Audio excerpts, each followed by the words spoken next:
ओम श्री परमात्मने नमः।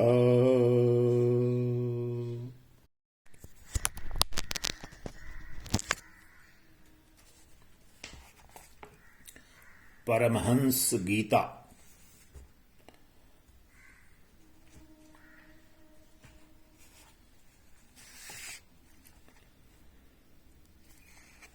जड़ भरत रहुगण संवाद। परमहंस गीता श्रीमद् भागवत महापुराण के पंचम स्कंध के अंतर्गत रहुगणोपाख्यान के रूप में उपलब्ध है। इसमें परमहंस अवस्था में विचरण करते परम ज्ञानी ब्राह्मण भरत की सिंधु नरेश रहुगण से भेंट होने तथा उनके द्वारा राजा को दिए गए गूढ़ तात्विक उपदेशों का वर्णन है।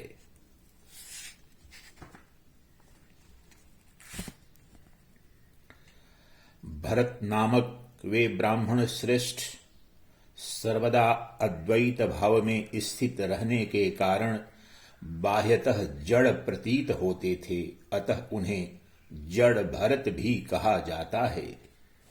इस गीता में 10 इंद्रियां तथा अहंकार, ये 11 वृत्तियां मन की बताई गई हैं,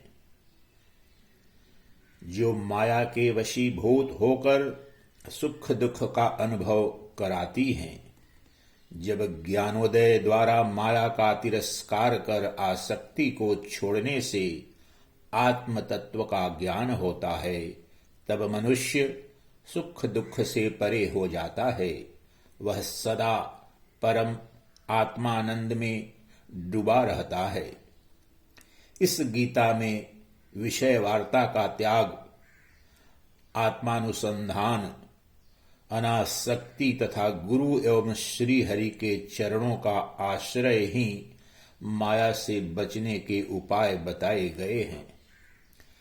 पुनर्जन्म विषयक संक्षिप्त दृष्टांत तथा भवाटवी के विस्तृत रूपक के कारण यह गीता रोचक तथा सुबोधमयी हो गई है।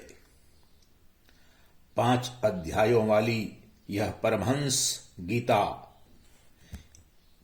हिंदी में इस वीडियो के माध्यम से प्रस्तुत की जा रही है। यह परमहंस गीता गीता प्रेस गोरखपुर द्वारा प्रकाशित गीता संग्रह का अंश है।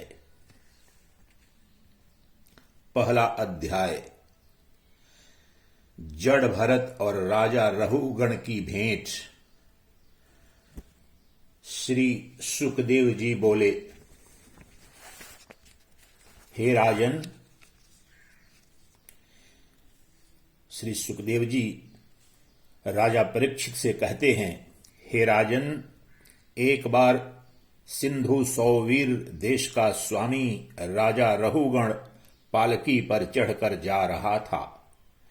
जब वह इक्षुमती नदी के किनारे पहुंचा, तब उसकी पालकी उठाने वाले कहारों के जमादार को एक कहार की आवश्यकता पड़ी। कहार की खोज करते समय दैववश उसे ये ब्राह्मण देवता मिल गए। इन्हें देखकर उसने सोचा, यह मनुष्य हृष्टपुष्ट, जवान और गठीले अंगों वाला है, इसलिए यह तो बैल या गधे के समान अच्छी तरह बोझ ढो सकता है। यह सोचकर उसने बेगार में पकड़े हुए अन्य कहारों के साथ इन्हें भी बलात् पकड़कर पालकी में जोड़ दिया। महात्मा भरत जी यद्यपि किसी प्रकार इस कार्य के योग्य नहीं थे, तो भी वे बिना कुछ बोले चुपचाप पालकी को उठा ले चले।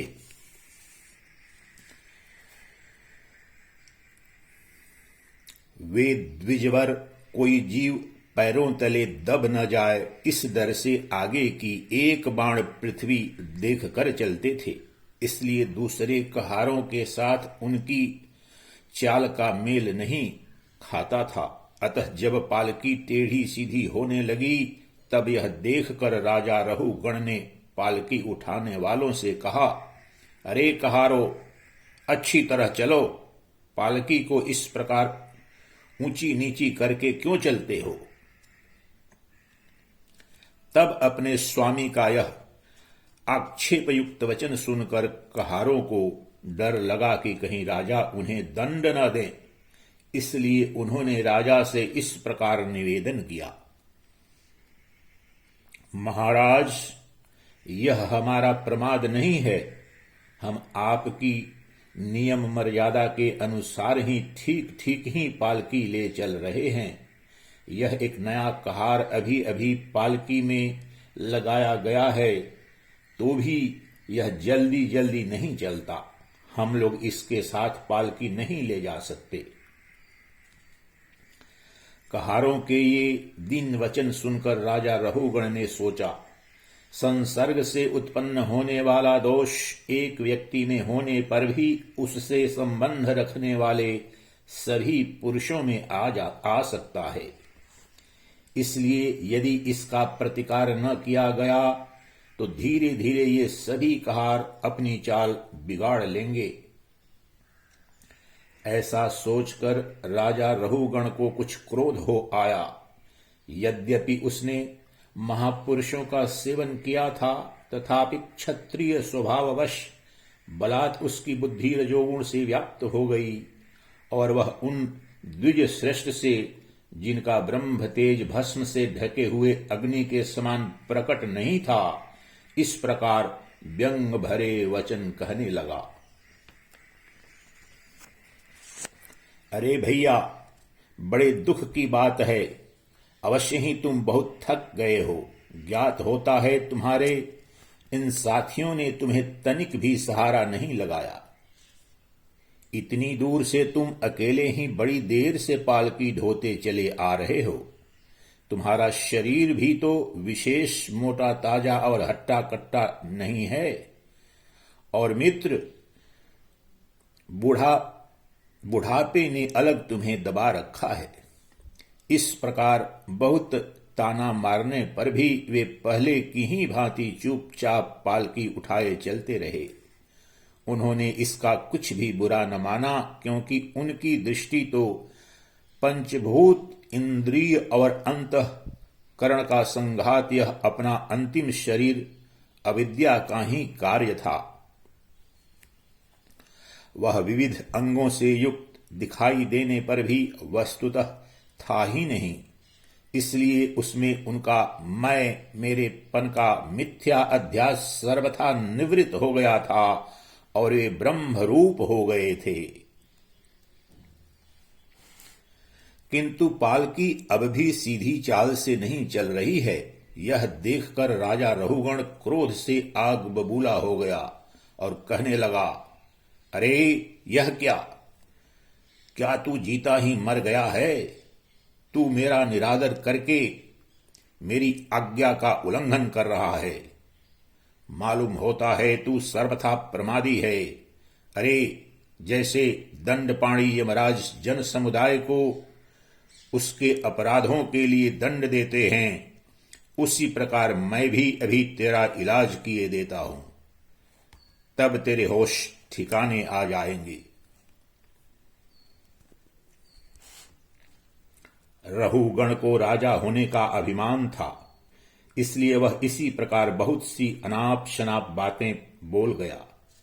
वह अपने को बड़ा पंडित समझता था, अतः रजतम युक्त अभिमान के वशीभूत होकर उसने भगवान के अनन्य प्रीति पात्र भक्तवर भरत जी का तिरस्कार कर डाला। योगेश्वरों की विचित्र कहनी करने का तो उसे कुछ पता ही न था। उसकी ऐसी कच्ची बुद्धि देखकर वे संपूर्ण प्राणियों के सुहृद एवं आत्मा ब्रह्मभूत ब्राह्मण देवता मुस्कराए और बिना किसी प्रकार का अभिमान किए इस प्रकार कहने लगे। जड़ भरत जी ने कहा, राजन, तुमने जो कुछ कहा वह यथार्थ है, उसमें कोई उलाहना नहीं है। यदि भार नाम की कोई वस्तु है तो ढोने वाले के लिए है, यदि कोई मार्ग है तो वह चलने वाले के लिए है। मोटापन भी उसी का है। यह सब शरीर के लिए कहा जाता है, आत्मा के लिए नहीं। ज्ञानी जन ऐसी बात नहीं करते। अस्थूलता, कृशता, आधि, व्याधि, भूख, प्यास, भय, कलह, इच्छा, बुढ़ापा, निद्रा, प्रेम, क्रोध, अभिमान और शोक, ये सब धर्म देहाभिमान को लेकर उत्पन्न होने वाले जीव में रहते हैं। मुझ में इनका लेश भी नहीं है। राजन, तुमने जो जीने मरने की बात कही, सो जितने भी विकारी पदार्थ हैं उन सभी में नियमित रूप से ये दोनों बातें देखी जाती हैं, क्योंकि वे सभी आदि अंत वाले हैं। यशस्वी नरेश, जहां स्वामी सेवक भाव स्थिर हो वहीं आज्ञा पालनादि का नियम भी लागू हो सकता है। तुम राजा हो और मैं प्रजा हूं, इस प्रकार की भेद बुद्धि के लिए मुझे व्यवहार के सिवा और कहीं तनिक भी अवकाश नहीं दिखाई देता। परमार्थ दृष्टि से देखा जाए तो किसे स्वामी कहें और किसे सेवक। फिर भी राजन, तुम्हें यदि स्वामित्व का अभिमान है तो कहो, मैं तुम्हारी क्या सेवा करूं? वीरवर, मैं मत्त, उन्मत्त और जड़ के समान अपनी ही स्थिति में रहता हूं। मेरा इलाज करके तुम्हें क्या हाथ लगेगा? यदि मैं वास्तव में जड़ और प्रमादी ही हूं तो भी मुझे शिक्षा देना पिसे हुए को पीसने के समान व्यर्थ ही होगा। श्री सुखदेव जी कहते हैं, हे परीक्षित, मुनिवर जड़ भरत यथार्थ तत्व का उपदेश करते हुए इतना उत्तर देकर मौन हो गए। उनका अध्यात्म बुद्धि का हेतुभूत अज्ञान निवृत्त हो चुका था, इसलिए वे परम शांत हो गए थे। अतः इतना कहकर भोग द्वारा प्रारब्ध क्षय करने के लिए वे फिर पहले के ही समान उस पालकी को कंधे पर लेकर चलने लगे। परीक्षित, सिंधु सौवीर नरेश रहुगण भी अपनी उत्तम श्रद्धा के कारण तत्व जिज्ञासा का पूरा अधिकारी था। जब उसने उन द्विज श्रेष्ठ के अनेकों योग ग्रंथों से समर्थित और हृदय की ग्रंथि का छेदन करने वाले ये वाक्य सुने, तब वह तत्काल पालकी से उतर पड़ा। उसका राजमद सर्वथा दूर हो गया और वह उनके चरणों में सिर रखकर अपना अपराध क्षमा कराते हुए इस प्रकार कहने लगा, हे देव, आपने द्विजों का चिन्ह यज्ञोपवीत धारण कर रखा है। बतलाइए, इस प्रकार प्रच्छन्न भाव से विचरने वाले आप कौन हैं? क्या आप दत्तात्रेय आदि अवधूतों में से कोई हैं? आप किसके पुत्र हैं? आपका कहाँ जन्म हुआ है और यहां कैसे आपका पादार्पण हुआ है? यदि आप हमारा कल्याण करने पधारे हैं तो क्या आप साक्षात सत्वमूर्ति भगवान कपिल जी ही तो नहीं हैं? मुझे इंद्र के वज्र का कोई डर नहीं है, न मैं महादेव जी के त्रिशूल से डरता हूं और न यमराज के दंड से। मुझे अग्नि, सूर्य, चंद्र, वायु और कुबेर के अस्त्र शस्त्रों का भी कोई भय नहीं है, परंतु मैं ब्राह्मण कुल के अपमान से बहुत ही डरता हूं। अतः कृपया बतलाइए, इस प्रकार अपने विज्ञान और शक्ति को छिपाकर मूर्खों की भांति विचरने वाले आप कौन हैं? विषयों से तो आप सर्वथा अनासक्त जान पड़ते हैं, मुझे आपकी कोई थाह नहीं मिल रही है। हे साधो, आपके योग युक्त वाक्यों की बुद्धि द्वारा आलोचना करने पर भी मेरा संदेह दूर नहीं होता। मैं आत्मज्ञानी मुनियों के परम गुरु और साक्षात श्री हरि की ज्ञान शक्ति के अवतार योगेश्वर भगवान कपिल से यह पूछने के लिए जा रहा था कि इस लोक में एकमात्र शरण लेने योग्य कौन है? क्या आप वे कपिल मुनि ही हैं? जो लोगों की दशा देखने के लिए इस प्रकार अपना रूप छिपाकर विचर रहे हैं, भला घर में आसक्त रहने वाला विवेकहीन पुरुष योगेश्वरों की गति कैसे जान सकता है? मैंने युद्धादि कर्मों में अपने को श्रम होते देखा है, इसलिए मेरा अनुमान है कि बोझा ढोने और मार्ग में चलने से आपको भी अवश्य ही होता होगा। मुझे तो व्यवहार मार्ग भी सत्य ही जान पड़ता है, क्योंकि मिथ्या घड़े से जल लाना आदि कार्य नहीं होता। देहादि के धर्मों का आत्मा पर कोई प्रभाव ही नहीं होता, ऐसी बात भी नहीं है। चूल्हे पर रखी हुई बटलोई जब अग्नि से तपने लगती है तब उसका जल भी खौलने लगता है और फिर उस जल से चावल का भीतरी भाग भी पक जाता है। इसी प्रकार अपनी उपाधि के धर्मों का अनुवर्तन करने के कारण देह, इंद्रिय, प्राण और मन की सन्निधि से आत्मा को भी उनके धर्म श्रमादि का अनुभव होता ही है। आपने जो दंडादि की व्यवस्था बताई, सो राजा तो प्रजा का शासन और पालन करने के लिए नियुक्त किया हुआ उसका दास ही है। उसका उन्मत्तादि को दंड देना पिसे हुए को पीसने के समान व्यर्थ नहीं हो सकता, क्योंकि अपने धर्म का आचरण करना भगवान की सेवा ही है। उसे करने वाला व्यक्ति अपनी संपूर्ण पाप राशि को नष्ट कर देता है। दीनबंधो, राजत्व के अभिमान से उन्मत्त होकर मैंने आप जैसे परम साधु की अवज्ञा की है। अब आप ऐसी कृपा दृष्टि कीजिए जिससे इस साधु अवज्ञारूप अपराध से मैं मुक्त हो जाऊं।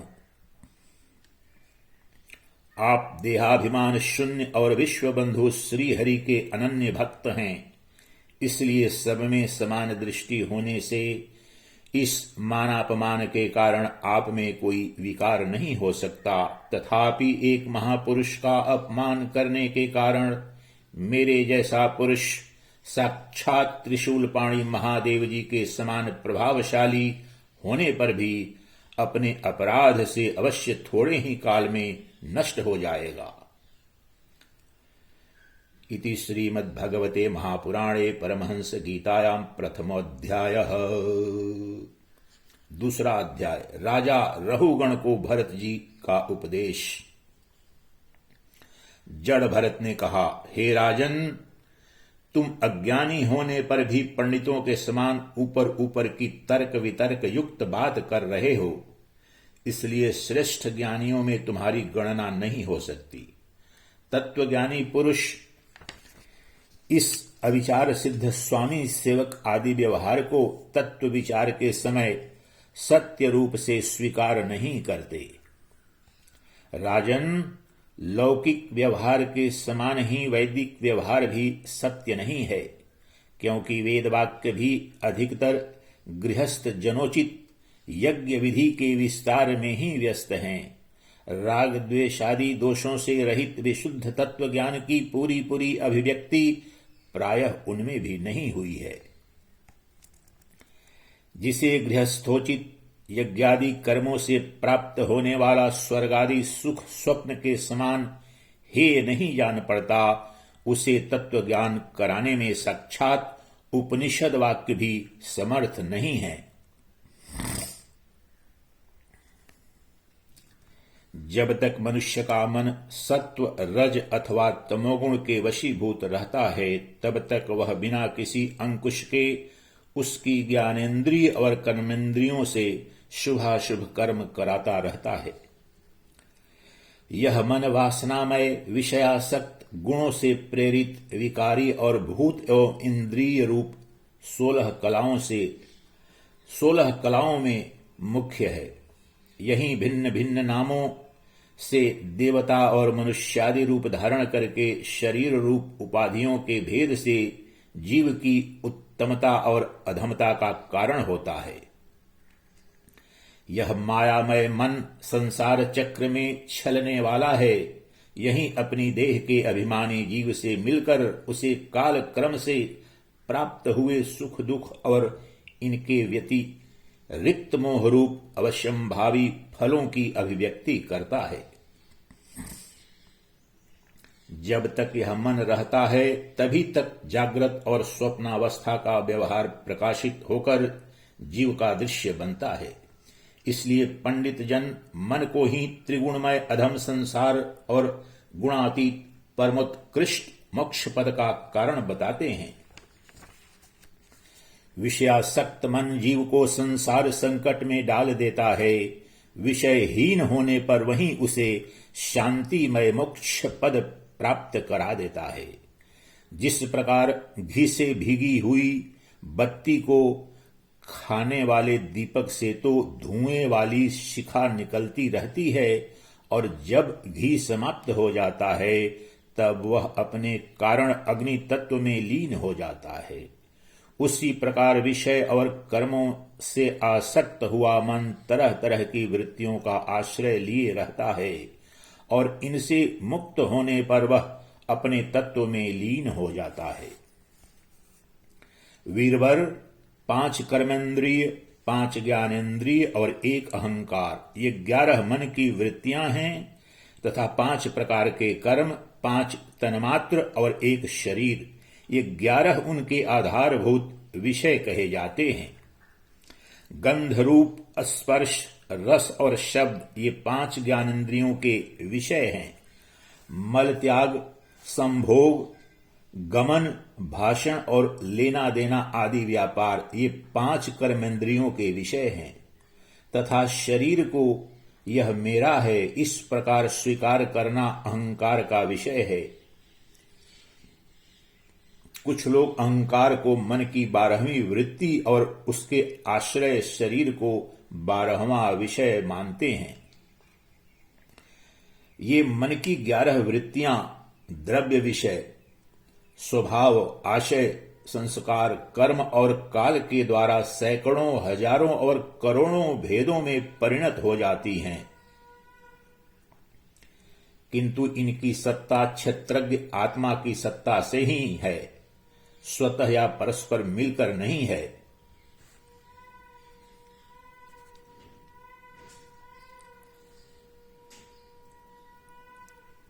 ऐसा होने पर भी मन से क्षेत्रज्ञ का कोई संबंध नहीं है।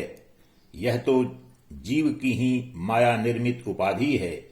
यह प्रायः संसार बंधन में डालने वाले अविशुद्ध कर्मों में ही प्रवृत्त रहता है। इसकी उपर्युक्त वृत्तियां प्रवाह रूप से नित्य ही रहती हैं। जागृत और स्वप्न के समय वे प्रकट हो जाती हैं और सुषुप्ति में छिप जाती हैं। इन दोनों ही अवस्थाओं में क्षेत्रज्ञ जो विशुद्ध चिन्ह मात्र है, मन की इन वृत्तियों को साक्षी रूप से देखता रहता है। यह क्षेत्रज्ञ परमात्मा सर्वव्यापक, जगत का आदि कारण, परिपूर्ण, अपरोक्ष, स्वयं प्रकाश, अजन्मा, ब्रह्मादि का भी नियंता और अपने अधीन रहने वाली माया के द्वारा सबके अंतःकरणों में रहकर जीवों को प्रेरित करने वाला समस्त भूतों का आश्रय रूप भगवान वासुदेव है। जिस प्रकार वायु संपूर्ण अस्थावर जंगम प्राणियों के प्राण रूप से प्रविष्ट होकर उन्हें प्रेरित करती है, उसी प्रकार वह परमेश्वर भगवान वासुदेव सर्व साक्षी आत्म स्वरूप से इस संपूर्ण प्रपंच में ओत प्रोत है।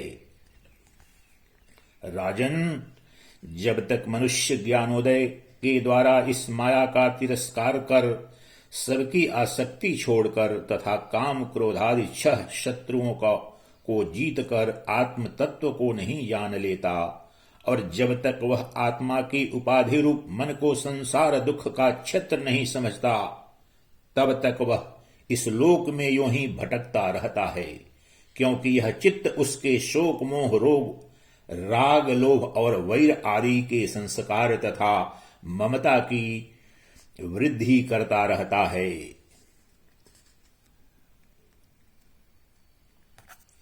यह मन ही तुम्हारा बड़ा बलवान शत्रु है। तुम्हारे उपेक्षा करने से इसकी शक्ति और भी बढ़ गई है। यह यद्यपि स्वयं तो सर्वथा मिथ्या है, तथापि इसने तुम्हारे आत्म स्वरूप को आच्छादित कर रखा है।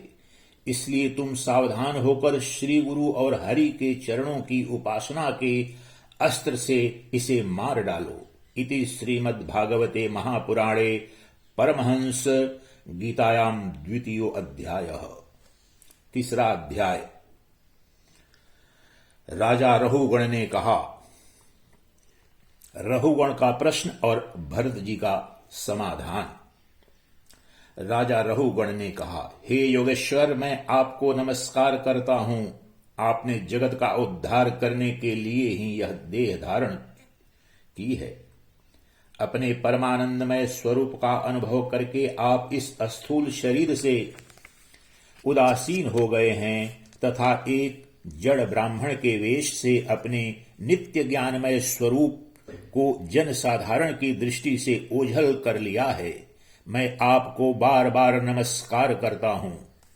हे ब्राह्मण, जिस प्रकार ज्वर से पीड़ित रोगी के लिए मीठी औषधि और धूप से तपे हुए पुरुष के लिए शीतल जल अमृत तुल्य होता है, उसी प्रकार मेरे लिए, जिसकी विवेक बुद्धि को देहाभिमान रूप विषैले सर्प ने डस लिया है, आपके वचन अमृतमय औषधि के समान हैं। इसलिए मैं आपसे अपने संशयों की निवृत्ति तो पीछे कराऊंगा। पहले तो इस समय आपने जो अध्यात्म योगमय उपदेश दिया है, उसी को सरल करके समझाइए। उसे समझने की मुझे बड़ी उत्कंठा है। हे योगेश्वर, आपने जो यह कहा कि भार उठाने की क्रिया तथा उससे जो श्रम रूप फल होता है, वे दोनों ही प्रत्यक्ष होने पर भी केवल व्यवहार मूल के ही हैं, वास्तव में सत्य नहीं है। वे तत्व विचार के सामने कुछ भी नहीं ठहरते। सो इस विषय में मेरा मन चक्कर खा रहा है। आपके इस कथन का मर्म मेरी समझ में नहीं आ रहा है। जड़ भरत ने कहा, हे पृथ्वी पते, यह देह पृथ्वी का विकार है। पाषाणादि से इसका क्या भेद है? जब यह किसी कारण से पृथ्वी पर चलने लगता है, तब इसके भारवाही आदि नाम पड़ जाते हैं। इसके दो चरण हैं, उनके ऊपर क्रमशः टखने, पिंडली, घुटने, जांघ, कमर, वक्षस्थल, गर्दन और कंधे आदि अंग हैं। कंधों के ऊपर लकड़ी की पालकी रखी हुई है। उसमें भी सौवीरराज नाम का एक पार्थिव विकार ही है, जिसमें आत्मबुद्धि रूप अभिमान करने से तुम, मैं सिंधु देश का राजा हूं, इस प्रबल मद से अंधे हो रहे हो। किंतु इसी से तुम्हारी कोई श्रेष्ठता सिद्ध नहीं होती। वास्तव में तो तुम बड़े क्रूर और धृष्ट ही हो। तुमने इस बेचारे दिन दुखिया कहारों को बेगार में पकड़कर पालकी में जोत रखा है और फिर महापुरुषों की सभा में बढ़ बढ़कर बातें बनाते हो कि मैं लोगों की रक्षा करने वाला हूं। यह तुम्हें शोभा नहीं देता। हम देखते हैं कि संपूर्ण चराचर भूत सर्वदा पृथ्वी से ही उत्पन्न होते हैं और पृथ्वी में ही लीन हो जाते हैं। अतः उनके क्रियाभेद के कारण जो अलग अलग नाम पड़ गए हैं, बताओ तो उनके सिवाय व्यवहार का और क्या मूल है? इस प्रकार पृथ्वी शब्द का व्यवहार भी मिथ्या ही है, वास्तविक नहीं है, क्योंकि यह अपने उपादान कारण सूक्ष्म परमाणुओं में लीन हो जाती है और जिनके मिलने से पृथ्वी रूप कार्य की सिद्धि होती है, वे परमाणु अविद्यावश मन से ही कल्पना किए हुए हैं। वास्तव में उनकी भी सत्ता नहीं है। इसी प्रकार और भी जो कुछ पतला मोटा छोटा बड़ा कार्य कारण तथा चेतन और अचेतन आदि गुणों से युक्त द्वैत प्रपंच है, उसे भी द्रव्य स्वभाव आशय, काल और कर्म आदि नामों वाली भगवान की माया का ही कार्य समझो। विशुद्ध परमार्थ रूप अद्वितीय तथा भीतर बाहर के भेद से रहित परिपूर्ण ज्ञान ही सत्य वस्तु है। वह सर्वांतवर्ती और सर्वथा निर्विकार है, उसी का नाम भगवान है और उसी को पंडित जन वासुदेव कहते हैं। वह सर्वांतरवर्ती और सर्वथा निर्विकार है, उसी का नाम भगवान है और उसी को पंडित जन वासुदेव कहते हैं। हे रहुगण, महापुरुषों के चरणों की धूलि से अपने को नहलाए बिना केवल तप, यज्ञादि वैदिक कर्म, अन्नादि के दान, अतिथि सेवा, दीन सेवा आदि गृहस्थोचित धर्मानुष्ठान, वेदाध्ययन अथवा जल, अग्नि या सूर्य की उपासना आदि किसी भी साधन से यह परमात्म ज्ञान प्राप्त नहीं हो सकता।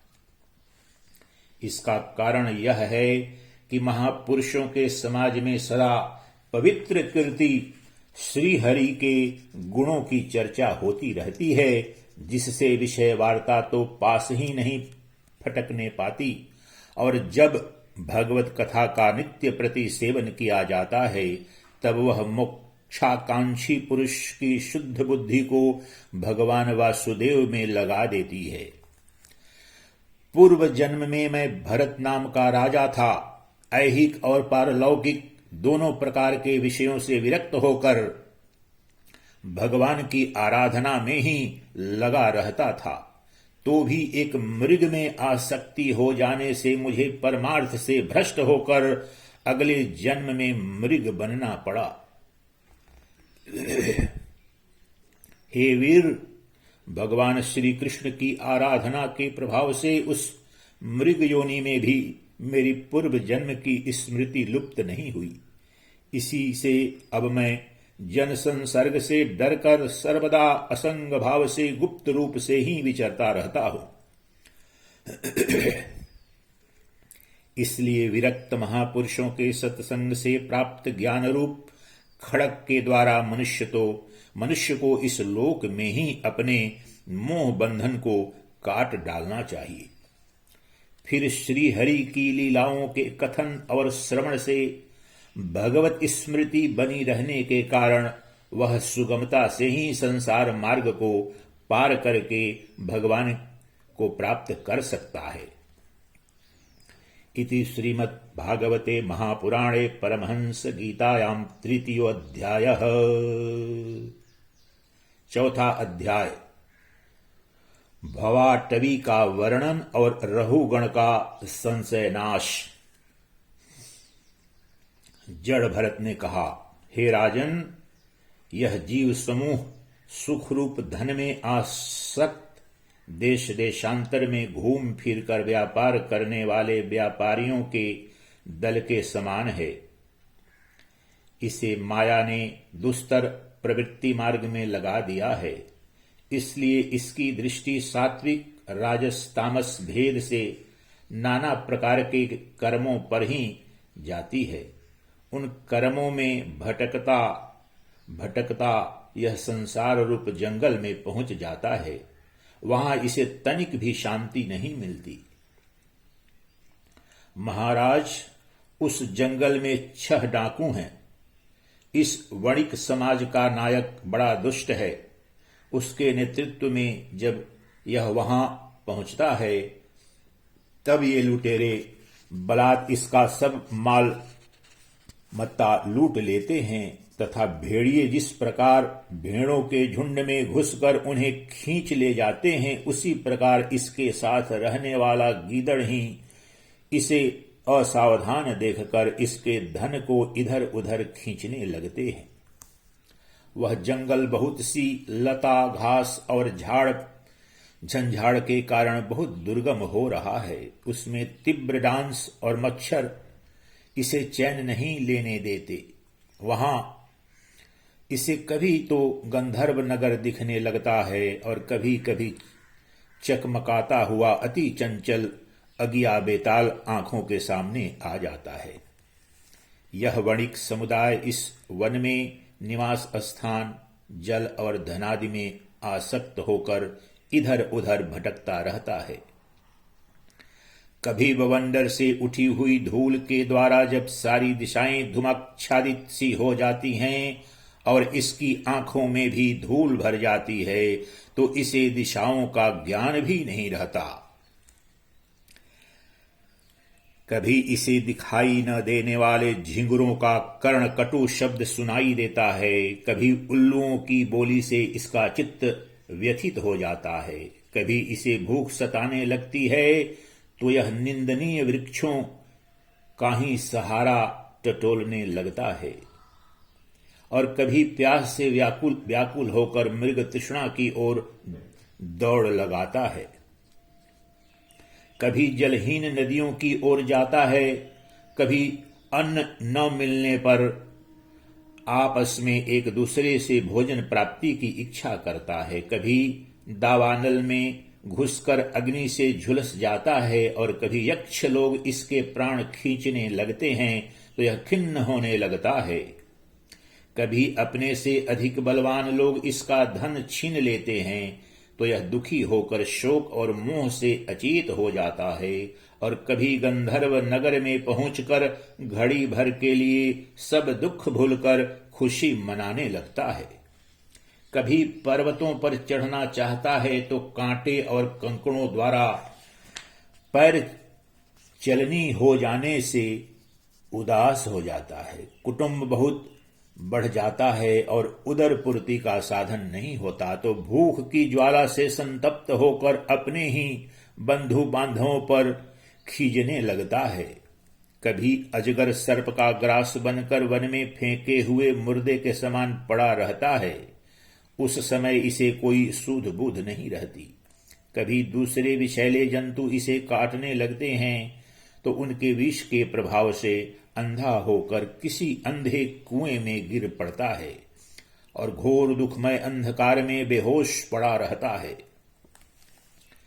कभी मधु खोजने लगता है तो मक्खियां इसके नाक में दम कर देती हैं और इसका सारा अभिमान नष्ट हो जाता है। यदि किसी प्रकार अनेकों कठिनाइयों का सामना करके वह मिल भी गया तो बलात् दूसरे लोग उसे छीन लेते हैं। कभी शीत, घाम, आंधी और वर्षा से अपनी रक्षा करने में असमर्थ हो जाता है। कभी आपस में थोड़ा बहुत व्यापार करता है तो धन के लोभ से दूसरों को धोखा देकर उनसे वैर ठान लेता है।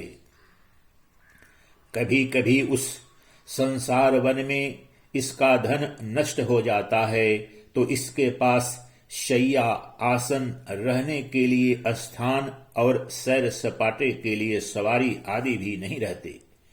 तब दूसरों से याचना करता है, मांगने पर भी दूसरे से जब उसे अभिलषित वस्तु नहीं मिलती तब पराई वस्तुओं पर अनुचित दृष्टि रखने के कारण इसे बड़ा तिरस्कार सहना पड़ता है। इस प्रकार व्यवहारिक संबंध के कारण एक दूसरे से द्वेष भाव बढ़ जाने पर भी वह वणिक समूह आपस में विवाहादि संबंध स्थापित करता है और फिर इस मार्ग में तरह तरह के कष्ट और धन क्षय आदि संकटों को भोगते भोगते मृतकवत हो जाता है। हे वीरवर, साथियों में से जो मरते जाते हैं उन्हें जहां का तहां छोड़कर नवीन उत्पन्न हुओं को साथ लिए वह बंजारों का समूह बराबर आगे ही बढ़ता रहता है। उनमें से कोई भी प्राणी न तो आज तक वापस लौटा है और न किसी ने इस संकट पूर्ण मार्ग को पार करके परमानंदमय योग की ही शरण ली है। जिन्होंने बड़े बड़े दिक्पालों को जीत लिया है वे धीर वीर पुरुष भी पृथ्वी में यह मेरी है ऐसा अभिमान करके आपस में वैर ठानकर संग्राम भूमि में जूझ जाते हैं तो भी उन्हें भगवान विष्णु का वह अविनाशी पद नहीं मिलता जो वैरहीन परमहंसों को प्राप्त होता है। इस भवाटवी में भटकने वाला यह बंजारों का दल कभी किसी लता की डालियों का आश्रय लेता है और उस पर रहने वाले मधुरभाषी पक्षियों के मोह में फंस जाता है। कभी सिंहों के समूह से भय मानकर बगुला, कंक और गिद्धों से प्रीति करता है।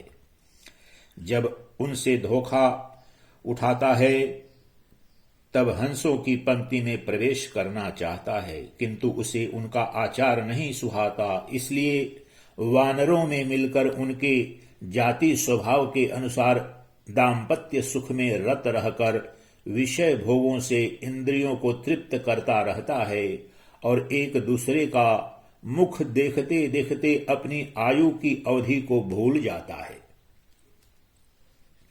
वहां वृक्षों में क्रीड़ा करता हुआ पुत्र और स्त्री के स्नेह पाश में बंध जाता है।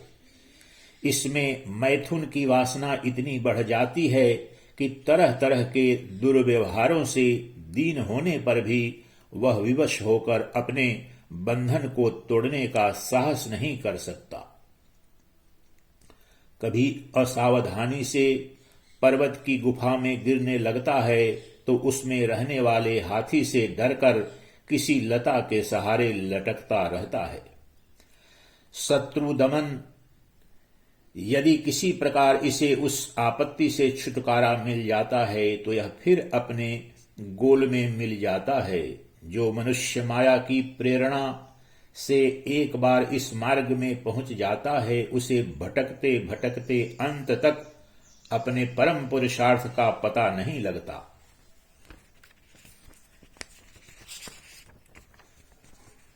रहुगण, तुम भी इसी मार्ग में भटक रहे हो, इसलिए अब प्रजा को दंड देने का कार्य छोड़कर समस्त प्राणियों के सुहृद हो जाओ और विषयों में अनासक्त होकर भगवत सेवा से तीक्ष्ण किया हुआ ज्ञान रूप खड्ग लेकर इस मार्ग को पार कर लो। राजा रहुगण ने कहा, अहो, समस्त योनियों में यह मनुष्य जन्म ही श्रेष्ठ है। अन्यान्य लोकों में प्राप्त होने वाले देवादि उत्कृष्ट जन्मों से भी क्या लाभ है। जहां भगवान ऋषिकेश के पवित्र यश से शुद्ध अंतःकरण वाले आप जैसे महात्माओं का अधिकाधिक समागम नहीं मिलता।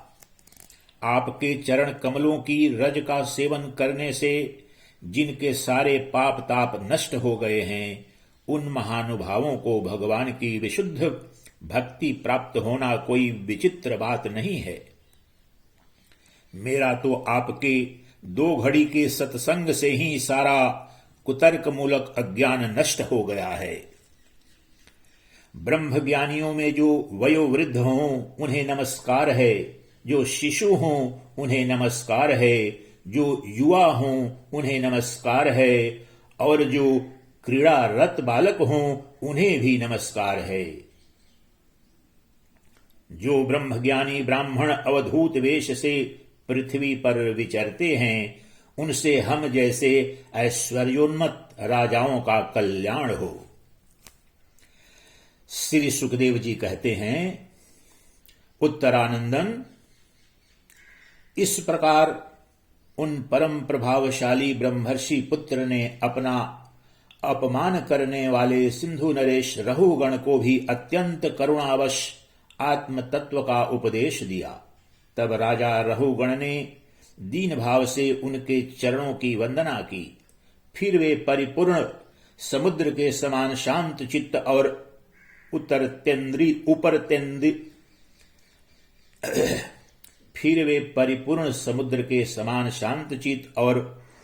उपरतेंद्रिय होकर पृथ्वी पर विचरने लगे।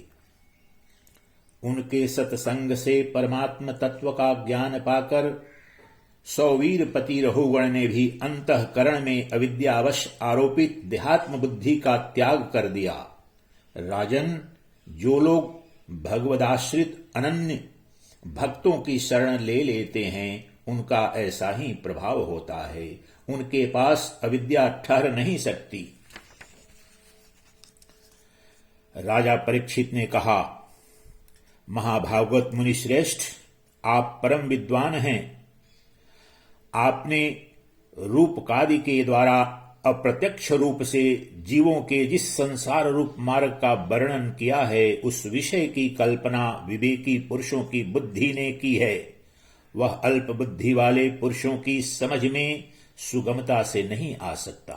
अतः मेरी प्रार्थना है कि इस दुर्बोध विषय को रूपक का स्पष्टीकरण करने वाले शब्दों से खोलकर समझाने की कृपा करें। इति श्रीमद्भागवते महापुराणे परमहंस गीतायां चतुर्थोऽध्यायः। 5वां अध्याय भवाटवी का स्पष्टीकरण। श्री सुखदेव जी कहते हैं, हे राजन, देहाभिमानी जीवों के द्वारा सत्वादि गुणों के भेद से शुभ अशुभ और मिश्र 3 प्रकार के कर्म होते हैं। उन कर्मों के द्वारा ही निर्मित नाना प्रकार के शरीरों के साथ होने वाला जो संयोग वियोग आदि रूप अनादि संसार जीव को प्राप्त होता है, उसके अनुभव के 6 द्वार हैं, मन और 5 ज्ञानेंद्रियां। उनसे विवश होकर यह जीव समूह मार्ग भूलकर भयंकर वन में भटकते हुए धन के लोभी बंजारों के समान परम समर्थ भगवान विष्णु के आश्रित रहने वाली माया की प्रेरणा से बिहड़ वन के समान दुर्गम मार्ग में पड़कर संसार वन में जा पहुंचता है। यह वन श्मशान के समान अत्यंत अशुभ है। इसमें भटकते हुए उसे अपने शरीर से किए हुए कर्मों का फल भोगना पड़ता है। यहाँ अनेकों विघ्नों के कारण उसे अपने व्यापार में सफलता भी नहीं मिलती, तो भी यह उसके श्रम को शांत करने वाले श्रीहरि एवं गुरुदेव के चरणारविंद मकरंद मधु के रसिक भक्त भ्रमरों के मार्ग का अनुसरण नहीं करता। इस संसार वन में मन सहित 6 इंद्रियां ही अपने कर्मों की दृष्टि से डाकुओं के समान हैं। पुरुष बहुत सा कष्ट उठाकर जो धन कमाता है, उसका उपयोग धर्म में होना चाहिए। वहीं धर्म यदि साक्षात भगवान परम पुरुष की आराधना के रूप में होता है, तो उसे परलोक में निःश्रेयस का हेतु बतलाया गया है। किंतु जिस मनुष्य का बुद्धि रूप सारथी विवेकहीन होता है और मन वश में नहीं होता, उसके उस धर्मोपयोगी धन को ये मन सहित 6 इंद्रियां देखना, स्पर्श करना, सुनना, स्वाद लेना, सूंघना, संकल्प विकल्प करना और निश्चय करना, इन वृत्तियों के द्वारा गृहस्थोचित विषय भोगों में फंसाकर उसी प्रकार लूट लेती हैं, जिस प्रकार बेईमान मुखिया का अनुगमन करने वाले एवं असावधान बंजारों के दल का धन चोर डाकू लूट ले जाते हैं। ये ही नहीं, उस संसार वन में रहने वाले उसके कुटुंबी भी, जो नाम से तो स्त्री पुत्रादि कहे जाते हैं, किंतु कर्म जिनके साक्षात भेड़ियों और गीदड़ों के समान होते हैं, उस अर्थ लोलुप कुटुंबी के धन को उसकी इच्छा न रहने पर भी उसके देखते देखते इस प्रकार छीन ले जाते हैं, जैसे भेड़िए गड़रियों से सुरक्षित भेड़ों को उठा ले जाते हैं। जिस प्रकार यदि किसी खेत के बीजों को अग्नि द्वारा जला न दिया गया हो, तो प्रतिवर्ष जोतने पर भी खेती का समय आने पर वह फिर झाड़ झंझाड़, लता और तृण आदि से गहन हो जाता है। उसी प्रकार यह गृहस्थाश्रम भी कर्म भूमि है। इसमें भी कर्मों का सर्वथा उच्छेद कभी नहीं होता, क्योंकि यह घर कामनाओं की पिटारी है। उस गृहस्थाश्रम में आसक्त हुए व्यक्ति के धन रूप बाहरी प्राणों को डांस और मच्छरों के समान नीच पुरुषों से तथा टिड्डी, पक्षी, चोर और चूहे आदि से क्षति पहुंचती रहती है। कभी इस मार्ग में भटकते भटकते यह अविद्या, कामना और कर्मों से कलुषित हुए अपने चित्त से दृष्टि दोष के कारण इस मर्त्य लोक को जो गंधर्व नगर के समान असत है, सत्य समझने लगता है। कभी बुद्धि के रजोगुण से प्रभावित होने पर सारे अनर्थों की जड़ अग्नि के मल रूप सोने को ही सुख का साधन समझकर उसे पाने के लिए लालायित हो इस प्रकार दौड़ धूप करने लगता है, जैसे वन में जाड़े से ठिठुरता हुआ पुरुष अग्नि के लिए व्याकुल होकर उन्मुख पिशाच की अगिया बेताल की ओर उसे आग समझकर दौड़े। कभी इस शरीर को जीवित रखने वाले घर, अन्न, जल और धन आदि में अभिनिवेश करके इस संसारारण्य में इधर उधर दौड़ धूप करता है। कभी बवंडर के समान आंखों में धूल झोंक देने वाली स्त्री गोद में बैठा लेती है तो तत्काल रागान्ध सा होकर सत्पुरुषों की मर्यादा का भी विचार नहीं करता। उस समय नेत्रों में रजोगुण की धूल भर जाने से बुद्धि ऐसी मलिन हो जाती है कि अपने कर्मों के साक्षी दिशाओं के देवताओं को भी भुला देता है।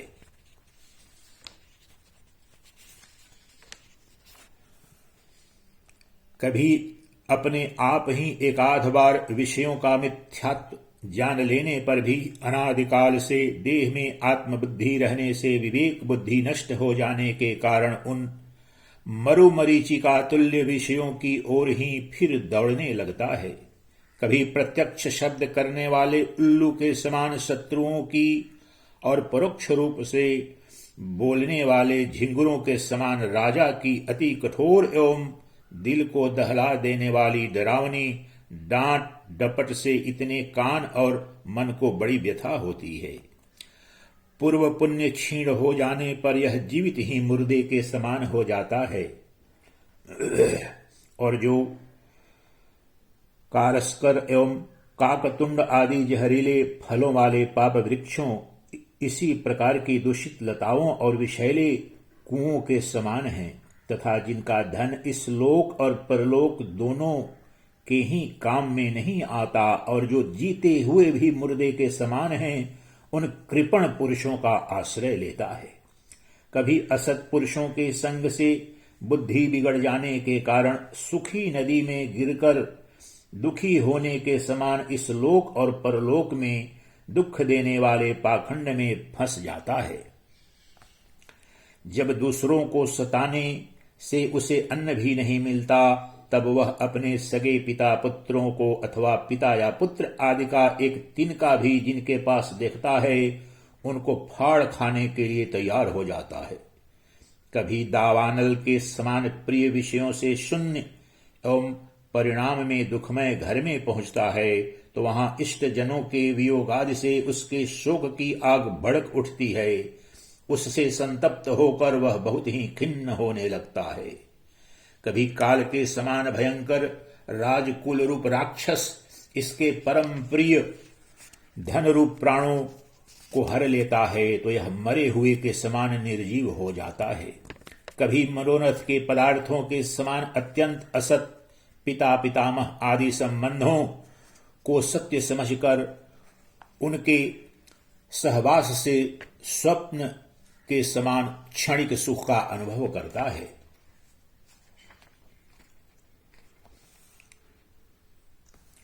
गृहस्थाश्रम के लिए जिस कर्म विधि का महान विस्तार किया गया है, उसका अनुष्ठान किसी पर्वत की कड़ी चढ़ाई के समान ही है।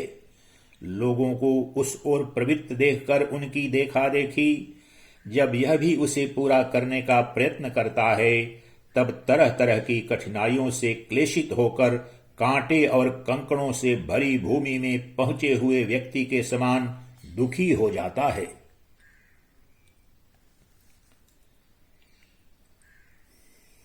कभी पेट की असह्य ज्वाला से अधीर होकर अपने कुटुंब पर ही बिगड़ने लगता है।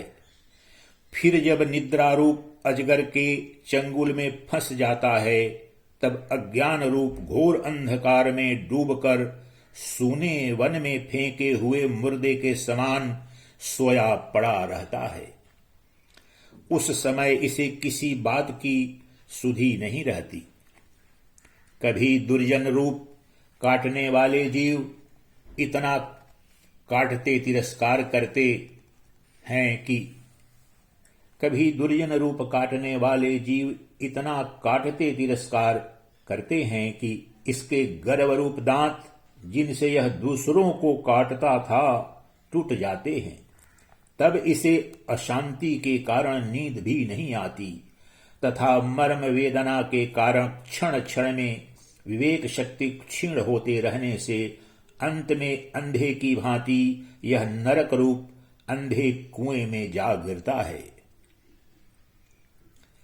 कभी विषय सुख रूप मधु कणों को ढूंढते ढूंढते जब यह लुक छिप कर पर स्त्री या पर धन को उड़ाना चाहता है तब उनके स्वामी या राजा के हाथ से मारा जाकर ऐसे नरक में जा गिरता है जिसका ओर छोर नहीं है। इसी से ऐसा कहते हैं कि प्रवृत्ति मार्ग में रहकर किए हुए लौकिक और वैदिक दोनों ही प्रकार के कर्म जीव को संसार की ही प्राप्ति कराने वाले हैं। यदि किसी प्रकार राजा आदि के बंधन से छूट भी गया तो अन्याय से अपहरण किए हुए उन स्त्री और धन को देवदत्त नाम का कोई दूसरा व्यक्ति छीन लेता है और उससे विष्णु मित्र नाम का कोई तीसरा व्यक्ति झटक लेता है। इस प्रकार वे भोग एक पुरुष से दूसरे पुरुष के पास जाते रहते हैं, एक स्थान पर नहीं ठहरते। कभी कभी शीत और वायु आदि अनेकों आधिदैविक आधिभौतिक और आध्यात्मिक दुख की स्थितियों के कारण आध्यात्मिक दुख की स्थितियों के निवारण करने में समर्थ न होने से यह अपार चिंताओं के कारण उदास हो जाता है। कभी परस्पर लेन देन का व्यवहार करते समय किसी दूसरे का थोड़ा सा दमड़ी भर अथवा इससे भी कम धन चुरा लेता है तो इस बेईमानी के कारण उसमें वैर ठन जाता है। इस मार्ग में पूर्वोक्त विघ्नों के अतिरिक्त सुख दुख राग द्वेष भय अभिमान प्रमाद उन्माद शोक मोह लोभ मात्सर्य ईर्ष्या अपमान क्षुधा पिपासा आदि व्याधि जन्म जरा और मृत्यु आदि और भी अनेकों विघ्न हैं। इस विघ्न बहुल मार्ग में इस प्रकार भटकता हुआ यह जीव किसी समय देव माया रूपिणी स्त्री के बाहुपाश में पड़कर विवेकहीन हो जाता है। तब उसी के लिए विहार भवन आदि बनवाने की चिंता में ग्रस्त रहता है तथा उसी के आश्रित रहने वाले पुत्र पुत्री और अन्यान्य स्त्रियों के मीठे मीठे बोल चितवन और चेष्टाओं में आसक्त होकर उन्हीं में चित्त फंस जाने से वह इंद्रियों का दास अपार अंधकारमय नरकों में गिरता है।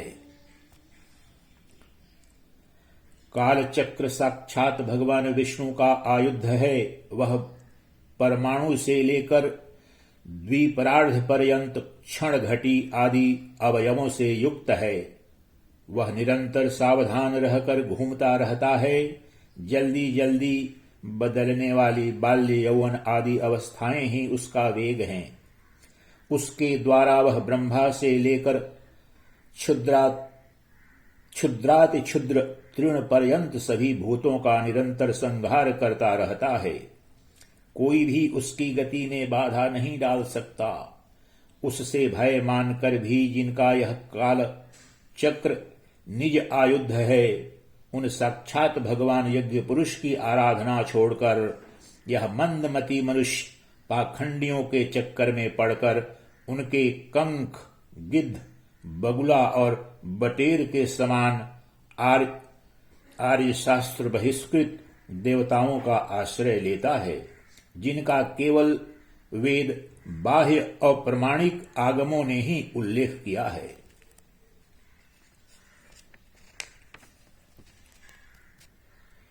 ये पाखंडी तो स्वयं ही धोखे में हैं। जब यह भी उनकी ठगाई में आकर दुखी होता है तब ब्राह्मणों की शरण लेता है, किंतु उपनयन संस्कार के अनंतर श्रौत अस्मार्त कर्मों से भगवान यज्ञ पुरुष की आराधना करना आदि जो उनका शास्त्रोक्त आचार है वह इसे अच्छा नहीं लगता। इसलिए वेदोक्त आचार के अनुकूल अपने में शुद्धि न होने के कारण यह कर्म शून्य शूद्र कुल में प्रवेश करता है, जिसका स्वभाव वानरों के समान केवल कुटुंब पोषण और स्त्री सेवन करना ही है। वहां बिना रोक टोक स्वच्छंद विहार करने से इसकी बुद्धि अत्यंत दीन हो जाती है और एक दूसरे का मुख देखना आदि विषय भोगों में फंसकर इसे अपने मृत्यु काल का भी स्मरण नहीं होता। वृक्षों के समान जिनका लौकिक सुख ही फल है, उन घरों में ही सुख मानकर वानरों की भांति स्त्री पुत्रादि में आसक्त होकर यह अपना सारा समय मैथुनादि विषय भोगों में ही बिता देता है। इस प्रकार प्रवृत्ति मार्ग में पड़कर सुख दुख भोगता हुआ यह जीव रोग रूपी गिरी गुहा में फंसकर उसमें रहने वाले मृत्यु रूप हाथी से डरता रहता है। कभी कभी शीत वायु आदि अनेक प्रकार के आधिदैविक आधिभौतिक और आध्यात्मिक दुखों की निवृत्ति करने में जब असफल हो जाता है तब उस समय अपार विषयों की चिंता से यह खिन्न हो उठता है। कभी आपस में क्रय विक्रय आदि व्यापार करने पर बहुत कंजूसी करने से इसे थोड़ा सा धन हाथ लग जाता है। कभी धन नष्ट हो जाने से जब इसके पास सोने बैठने और खाने आदि की भी कोई सामग्री नहीं रहती तब अपने अभिष्ट भोग न मिलने से यह उन्हें चोरी आदि बुरे उपायों से पाने का निश्चय करता है। इससे इसे जहां तहां दूसरों के हाथ से बहुत अपमानित होना पड़ता है।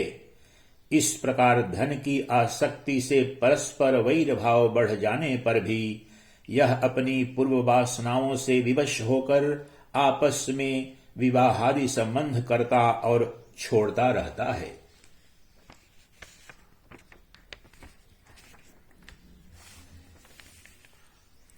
इस संसार मार्ग में चलने वाला यह जीव अनेक प्रकार के क्लेश और विघ्न बाधाओं से बाधित होने पर भी मार्ग में जिस पर जहां आपत्ति आती है अथवा जो कोई मर जाता है उसे जहां का तहां छोड़ देता है तथा नए जन्म हुओं को साथ लगाता है।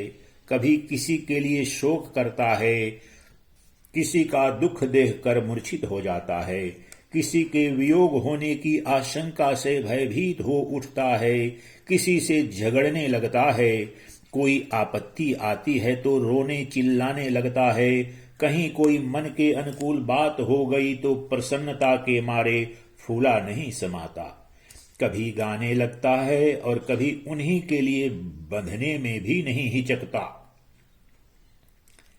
साधु जन इसके पास कभी नहीं आते, यह साधु संग से सदा वंचित रहता है। इस प्रकार यह निरंतर आगे ही बढ़ रहा है।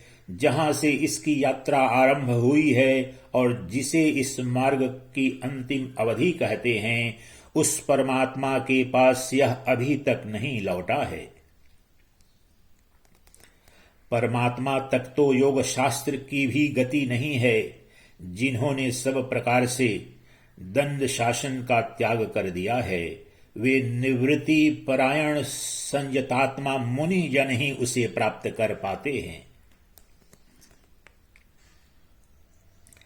जो दिग्गजों को जीतने वाले और बड़े बड़े यज्ञों का अनुष्ठान करने वाले राजर्षि हैं, उनकी भी वहां तक गति नहीं है। वे संग्राम भूमि में शत्रुओं का सामना करके केवल प्राण परित्याग ही करते हैं तथा जिसमें यह मेरी है ऐसा अभिमान करके वैर ठाना था, उस पृथ्वी में ही अपना शरीर छोड़कर स्वयं परलोक को चले जाते हैं। इस संसार से वे भी पार नहीं होते। अपने पुण्य कर्म रूप लता का आश्रय लेकर यदि किसी प्रकार यह जीव इन आपत्तियों से अथवा नरक से छुटकारा पा भी जाता है तो फिर इसी प्रकार संसार मार्ग में भटकता हुआ इस जन समुदाय में मिल जाता है। यही दशा स्वर्गादि ऊर्ध्वलोकों में जाने वालों की भी है। हे राजन, राजर्षि भरत के विषय में पंडित जन ऐसा कहते हैं, जैसे गरुड़ जी की होड़ कोई मक्खी नहीं कर सकती, उसी प्रकार राजर्षि महात्मा भरत के मार्ग का कोई अन्य राजा मन से भी अनुसरण नहीं कर सकता। उन्होंने पुण्यकीर्ति श्री हरि में अनुरक्त होकर अति मनोरम स्त्री, पुत्र, मित्र और राज्यादि को युवावस्था में ही विष्ठा के समान त्याग दिया था। दूसरों के लिए तो इन्हें त्यागना बहुत ही कठिन है। उन्होंने अति दुस्त्यज पृथ्वी, पुत्र, स्वजन, संपत्ति और स्त्री तथा जिसके लिए बड़े बड़े देवता भी लालायित रहते हैं, किंतु जो स्वयं उनकी दया दृष्टि के लिए उन पर दृष्टिपात करती रहती थी, उस लक्ष्मी की भी लेश मात्र इच्छा नहीं की। यह सब उनके लिए उचित ही था, क्योंकि जिन महानुभावों का चित्त भगवान मधुसूदन की सेवा में अनुरक्त हो गया है, उनकी दृष्टि में मोक्ष पद भी अत्यंत तुच्छ है। जिन महानुभावों का चित्त भगवान मधुसूदन की सेवा में अनुरक्त हो गया है, उनकी दृष्टि में मोक्ष पद भी अत्यंत तुच्छ है। उन्होंने मृग शरीर छोड़ने की इच्छा होने पर उच्च स्वर से कहा था कि धर्म की रक्षा करने वाले, धर्मानुष्ठान में निपुण, योग गम्य, सांख्य के प्रतिपाद्य, प्रकृति के अधीश्वर, यज्ञ मूर्ति, सर्वांतर्यामी श्री हरि को नमस्कार है। हे राजन, राजर्षि भरत के पवित्र गुण और कर्मों की भक्ति जन भी प्रशंसा करते हैं। उनका यह चरित्र बड़ा कल्याणकारी, आयु और धन की वृद्धि करने वाला, लोक में सुजस बढ़ाने वाला और अंत में स्वर्ग तथा मोक्ष की प्राप्ति कराने वाला है। जो पुरुष इसे सुनता या सुनाता है और इसका अभिनंदन करता है, उसकी सारी कामनाएं स्वयं ही पूर्ण हो जाती हैं। दूसरों से उसे कुछ भी नहीं मांगना पड़ता। इति श्रीमद्भागवते महापुराणे परमहंस गीतायां पंचमोऽध्यायः। परमहंस गीता संपूर्ण। चिदानन्दरूपः शिवोऽहम् शिवोऽहम् चिदानन्दरूपः शिवोऽहम् शिवोऽहम्